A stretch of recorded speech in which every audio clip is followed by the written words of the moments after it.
Breaking news. Kung sa cellphone mo nagtanaw ang mga news, sa kanilang exhibit.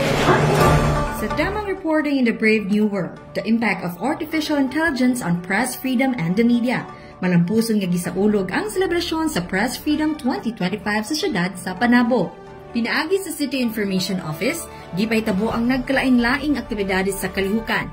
Diin ubay-ubay nga mga tulungaan ang mipartisipar niini. Usa kini kapamaagi nga masuportaan pa ang mga talento sa mga kabatan-unan ug panabawans. Pinaagi sa journalism ug pagparehag sa sarili nga kahibalo.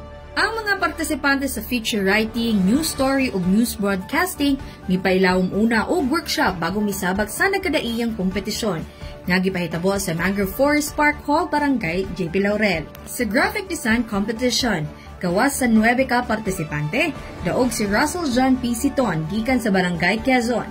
Gipakita niini ang interpretasyon sa tema karong tuiga. Alang usab sa feature writing competition, elementary category, kampiyon si Ruth Astrid Collado ug sa Best News Story daog si Rihanna Adaro nga kaparehas nga gikan sa Merno College of Panabo Incorporated.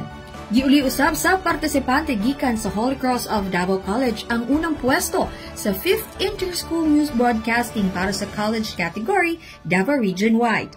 Sa senior high school category usab, si Lorraine Julia Laroa ang kampiyon nga gikan sa Merno College of Panabo. Sa ikaduhang higayon, ang Dapat Panabo City Division ang kampiyon sa gipahitabong Lamdag Government Information Exhibit 2025. Diintato ang kalipay sa mga magtutudlo tungod nagbunga ang ilang pagpangandam sa kalihukan.